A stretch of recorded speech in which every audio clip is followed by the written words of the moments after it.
कितनी दिव्यता है। वृंदावन की पावन भूमि, शरद पूर्णिमा की ये समा और विश्व के महान संत और ऐसे संत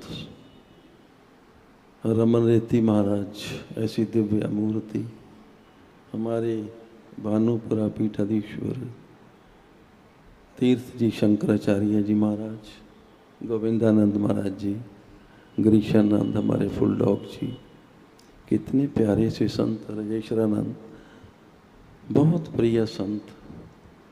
जब ये मंच पर आ गए हैं तो ऐसा लगता है कि महाराज प्रारंभ हो गया।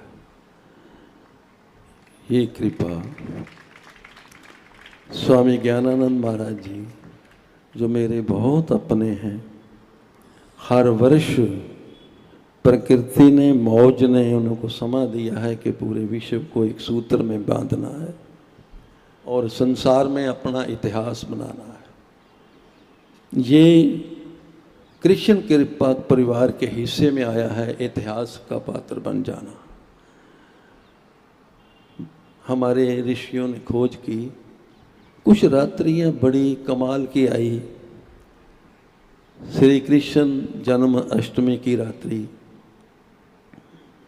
और महाशिवरात्रि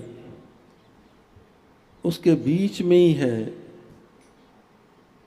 नवरात्रि की दुर्गा अष्टमी की रात्रि और आज शरद पूर्णिमा की रात्रि, कितना कमाल है। पूर्णिमा तो हर मास आती है ना, और ये पूर्णिमा एक बार साल में गुरु पूर्णिमा भी बनती है आषाढ़ के समय, और आज शरद पूर्णिमा वो समा जब चांद भगवान ने यहाँ महारास बनाया, तो उसको महारास का आनंद लेने के लिए बहुत शक्तियाँ, हमारे देवतागण इंद्र सब आ चुके थे, यहाँ तक शंकर जी आ चुके थे, मगर हमारा चांद तो बहुत निकटा गया था। उनके अधर से जो बांसुरी बजी, वो शब्द रूप में जो अमृत निकला था, उस शब्द को चांद ने ग्रहण कर लिया। और जैसे ही चांद ने उस शब्द को ग्रहण किया, उसको उद्देश्य हुआ कि इस अमृत को हर शरद पूर्णिमा के समय चांद को कहा कि तुम बखेरते रहना। और वो आज वो समा है जब चांद अपनी परम प्रबल शक्ति से अमृत अब तुम्हारे सबके ऊपर ही बरसा रहा है। वो समा प्रारंभ है जब इतने बड़े संत यहाँ आ गए। और ये भी कृष्णा है।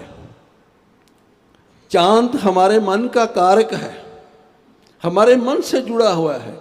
ऋषियों ने तो खोज करके चांद को अपना गुरु बनाया है, खोज की। तथक अगर दृष्टि से देखा जाए तो गुरु सूर्य होना चाहिए था, मगर सूर्य को नहीं गुरु बनाया, चांद को गुरु बनाया है। क्योंकि सूर्य तो जैसा है वैसा ही है, वो तो निर्गुण है। जैसे कहा कि निर्गुण में ध्यान लगाता है जो साधन में उनको बहुत कष्ट हो, उसमें ध्यान लगेगा ही नहीं।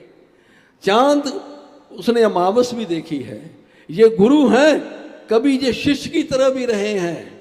ये गुरु हैं, इन्होंने अंधेरे भी देखे हैं। ये गुरु हैं, अब जब संपूर्ण शक्ति में आ चुके हैं तो इन गुरुओं के चरणों में नमन है। उसीलिए चांद को माना कि चांद सब परिस्थितियों में से निकल कर आगे आया हुआ है। ये कृपा चांद पर हुई, और चांद के पास अपना प्रकाश नहीं है, और गुरु के पास भी अपना कुछ नहीं है।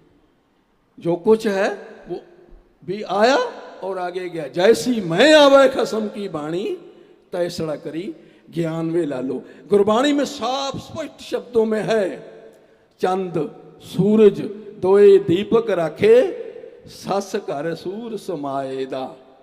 कहते सस कहते चांद, चांद ने बीच आकर सूरज समा जाता है। 500 वर्ष किसको पता था पहले कि चांद का अपना प्रकाश नहीं। ये तो अब विज्ञान कहता है। वो तो थुरकी वाणी आवाज दे रही थी कि सस कर सूर समाएदा। चांद के पास अपना कुछ नहीं था। गुरु वही है जिसके पास अपना कुछ नहीं, जो कुछ उतरता है, जो बरतता जा रहा है।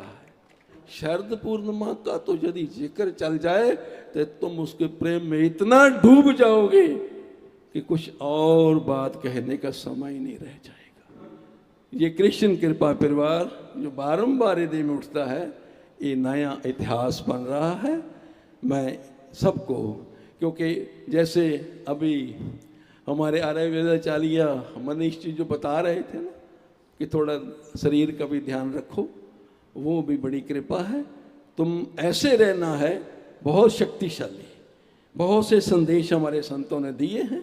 तो मैंने कहा कि तुम उस बांसुरी का आनंद भी लेना है, उस शक्ति का भी आनंद लेना है, दोनों शक्तियों का सम्मेल हो तुम। यही गुरुओं ने कहा था, गुरु गोविंद सिंह की यही आवाज थी।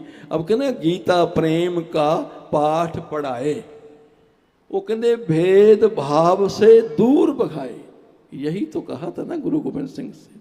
वो क्या कहा, परमात्मा को मिलना है तो प्रेम ही भीतर होना चाहिए।